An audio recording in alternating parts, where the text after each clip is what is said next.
ताउम्र निकल गई एक आसिया बनाने में, तुम्हें चंद पल ना लगे बस्तियाँ जलाने में। किसी की कबा पर यूँ उंगलियाँ ना उठाओ, लिबासों से तय नहीं होती शख्सियत किसी की। मैंने तो गुर्बत में भी उसको मुस्कुराते देखा है, फटे कपड़ों में भी अरमानों को जगाते देखा है। हर शख्स नहीं ठहर सकता जिस मंजर के सामने, मैंने उस हालाते मंजर में भी उसको खिलखिलाते देखा है। देखा है मैंने उसे उस सुबह के इंतज़ार में, जहाँ उसे फिर से लड़ना है उस ज़िंदगी के पड़ाव में। जी हाँ, मैं हूँ राजेश मंडल और आज आप सभी के सामने मैं लेकर आया हूँ धारावी से जुड़ी कुछ रोचक बातें। मुंबई, देश की आर्थिक राजधानी, जहां बसते हैं देश के सबसे ज़्यादा रईस लोग, जहां हर रोज़ कईयों के सपने बनते और बिखरते हैं, उसी के मध्य में स्थित है धारावी। धारावी का इतिहास लगभग 140 साल पुराना है। 1869 में मुंबई में एक भयंकर महामारी प्लेग फैली थी, जिसने लगभग 2 लाख लोगों को काल के मुंह में समेट लिया।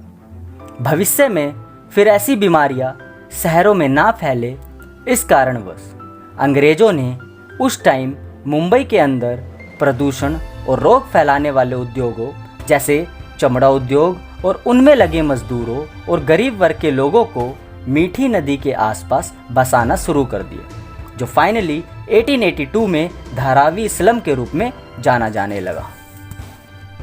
धारावी का यह एरिया लगभग 2.1 किलोमीटर स्क्वायर में फैला हुआ है। एक अनुमान के मुताबिक धारावी की पॉपुलेशन लगभग 10 लाख के आसपास है। यहाँ रहने वाले लोगों की रोज़मर्रा की ज़िंदगी कैसी होती होगी, आप इसका अंदाज़ा पॉपुलेशन डेंसिटी से ही लगा सकते हैं। भारत के मोस्ट डेंस स्टेट दिल्ली में, जहाँ 1 किलोमीटर स्क्वायर एरिया में लगभग 11,320 लोग रहते हैं, वहीं धारावी के इतने ही एरिया में लगभग 3 लाख लोग अपनी ज़िंदगी काट रहे हैं। ये ठीक वैसे ही है जैसे कि अगर दिल्ली के एक कमरे में एक बंदा रह रहा है, तो धारावी के उसी साइज के एक कमरे में 27 लोग रह रहे हैं। लेकिन सवाल यह है कि सरकार इनके उत्थान के लिए कुछ करती क्यों नहीं है। और तो और ये लोग इस जगह को छोड़ना क्यों नहीं चाहते, इसके पीछे भी एक वाजिब वजह है जिससे आप भी सहमत होंगे। अगर आप इस वाजिब वजह को जानना चाहते हैं तो वीडियो को अंत तक ज़रूर देखें, और अगर वीडियो पसंद आए तो वीडियो को लाइक कर दे, चैनल को सब्सक्राइब कर दे। 1 अप्रैल को कोरोना का पहला मामला जब यहाँ आया, तब राज्य सरकार के साथ साथ पूरे देश के होश उड़ गए, क्योंकि अगर यह बीमारी यहाँ फैल जाती तो परिणाम की कल्पना करना भी असंभव सा लगता है। इतने डेंस एनवायरनमेंट में रहने वाले लोगों को आइसोलेट करना एक असंभव सा काम है, परंतु अपनी इच्छा शक्ति और दृढ़ संकल्प के कारण धारावी देश और विश्व के सामने आज एक उदाहरण साबित हुआ है, जिसकी तारीफ WHO ने भी की है। धारावी में रहने वाले लोगों की जिंदगी काफ़ी मुसीबतों से घिरी होती है। छोटे छोटे मकान और तंग गलियां, जिसमें प्राकृतिक हवा जैसी कोई चीज़ नहीं होती। खुली नालियां, जिसमें से भयंकर बदबू आती रहती है। फ्रेश हवा पाने के लिए वो छत पर भी नहीं जा सकते, क्योंकि कईयों के पास तो प्रॉपर छत भी नहीं होती। पानी, गैस और इलेक्ट्रिसिटी जैसी बेसिक चीज़ें हर घर में तो हैं, लेकिन साफ़ सफाई जैसी कोई चीज़ नहीं होती। धारावी दुनिया की सबसे गंदी बस्तियों में से एक है। एक सर्वे के अनुसार लगभग 1440 लोगों पर एक टॉयलेट की व्यवस्था है।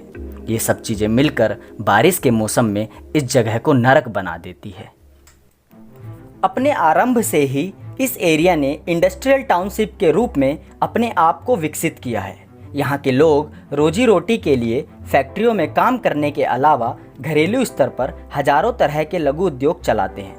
पोट्री बनाने से लेकर टेक्सटाइल उद्योग, बेकरी, गारमेंट, लेदर और स्ट्रीट फूड्स के अलावा कचरों की रिसाइकलिंग जैसे कई एक्टिविटी करते हैं। इतना ही नहीं, धारावी के ये लोग अपने टेक्सटाइल, लेदर और ज्वेलरी के प्रोडक्ट को अमेरिका और यूरोप के देशों में भी निर्यात करते हैं। इसी तरह से धारावी $1.6 बिलियन के एनुअल टर्नओवर के साथ देश की अर्थव्यवस्था में अपना योगदान देता है, जो धारावी को देश की सबसे अमीर स्लम बनाती है। इसके अलावा 69% लिटरेसी रेट के साथ धारावी सबसे पढ़ा लिखा स्लम है। धारावी के इस स्लम में लगभग 30% लोग मुसलमान हैं, जबकि 63% के आसपास हिंदू। लंबे समय तक इस परिवेश में रहते रहते लोगों ने खुद की अपनी एक संस्कृति ईजाद कर ली है। 1997 से ही राज्य और केंद्र सरकार लगातार इन स्लम बस्तियों के रीडेवलपमेंट के लिए प्रयास करती रही है, लेकिन कभी पॉलिटिकल तो कभी खुद यहाँ के लोगों के प्रोटेस्ट की वजह से बार बार निर्माण प्रक्रिया टलती रही। 2004 के बाद 2018 में फिर से इसके रीडेवलपमेंट की फ्रेश बिडिंग राज्य सरकार ने करवाई, जिसमें लगभग 7500 करोड़ में इसे रीडेवलप करने की बोली दुबई की एक कंपनी सैकलिंग टेक्नोलॉजीज कॉरपोरेशन ने लगाई। प्रयास यह है कि सारे पुरानी झुग्गियों को तोड़कर इस जगह के कुछ हिस्सों में मल्टी स्टोरिंग बिल्डिंग तैयार करके इन्हें शिफ्ट किया जाए। बाकी के कुछ हिस्सों में स्कूल, पार्क, रोड बनाया जाए और इसके बचे हुए मेजर हिस्से को कमर्शियल पर्पस के लिए रूप में इस्तेमाल किया जाए। लेकिन वहाँ के लोग खुद ये नहीं चाहते कि इस जगह का रीडेवलपमेंट हो, इसलिए वो बार बार सरकार के इस कदम को ठुकरा देते हैं। वजह कई है। उनका मानना यह है कि रीडेवलपमेंट प्रोसेस में जो उन्होंने इतने सालों से अपने बिजनेस का एक सिस्टम तैयार कर रखा है वह पूरी तरह से बर्बाद हो जाएगा। मल्टी स्टोरिंग बिल्डिंग में शिफ्ट होने से उनके पास केवल 10 बाई 10 का सिर्फ एक कमरा रह जाएगा। आज जैसे वह घर के आगे के हिस्से को बिजनेस पर्पस से इस्तेमाल करते रहे हैं वैसा फिर असंभव नहीं हो पाएगा। इसके अलावा सरकार के प्लान के अनुसार जो लोग सन 2000 से पहले इस जगह पर रह रहे हैं उन्हें ही इस रीडेवलपमेंट का फ़ायदा मिलेगा। इसलिए सन 2000 के बाद बसे लोग इस परियोजना को सफल नहीं होने देंगे। जरा सोचिए, आज ये लोग 530 एकड़ की ज़मीन पर राज कर रहे हैं। जब ऊंची ऊंची इमारत खड़ी हो जाएगी तो ये लोग उसमें सिमट कर रह जाएंगे। बाकी की ज़मीन पर कॉरपोरेट घरानों का राज हो जाएगा जो इनकी भलाई कभी भी नहीं चाहेंगे। इसलिए ये लोग करोड़ों की बिल्डिंग को ठुकरा कर झुग्गी में रहना ही सही समझ रहे हैं।